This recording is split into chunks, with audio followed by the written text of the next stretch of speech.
Après avoir pointé en 2015 puis 2016 les fréquents manquements des autorités et des forces de sécurité camerounaises au regard de ses obligations, Amnesty International démontre dans son rapport de juillet 2017 que le recours à la torture par les agents de l'État dans le cadre de la lutte contre Boko Haram est aujourd'hui banalisé et ce en toute impunité. Dans ce document intitulé « Chambre de torture secrète au Cameroun », l'ONG dit avoir rencontré 101 personnes affirmant avoir été détenues au secret et torturées par l'armée camerounaise entre mars 2013 et mars 2017. Pourtant, en 2013, le Cameroun n'est pas encore en guerre contre Boko Haram.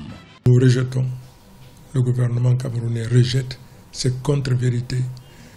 Amnesty International s'installe aujourd'hui dans une démarche de déni de vérité, de déni de compétences, de déni de capacité et du déni de respect des conventions dont mon pays est signataire. C'est quelque chose d'intolérable, c'est quelque chose d'inacceptable.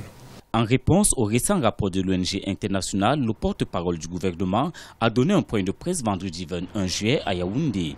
Le ministre de la Communication Issa Tiroma a rassuré qu'aucune exaction de quelque nature que ce soit n'est tolérée au sein des forces de défense et de sécurité camerounaises. Selon lui, ce rapport vise à s'appeler au moral et ternir l'image des forces de défense et de sécurité camerounaises. Au ministère de la Défense, les autorités assurent de la formation rigoureuse et intransigeante des forces de défense au respect du droit international humanitaire et des droits humains.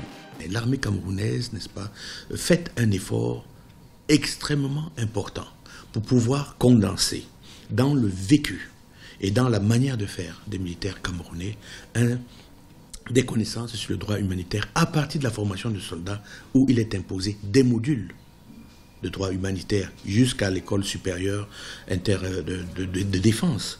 Et je dois vous dire que lorsqu'on envoie les militaires camerounais au niveau du combat, il y a un centre d'aguerrissement qui permet, n'est-ce pas, de rafraîchir ces éléments de droit humanitaire. Dans la région de l'extrême nord du Cameroun, au moins 23 attaques suicides ont été comptabilisées depuis avril 2017.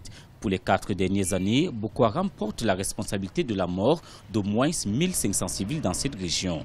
Des agressions et des exactions de Boko Haram qui mériteraient également, selon les observateurs, l'attention d'Amnesty International.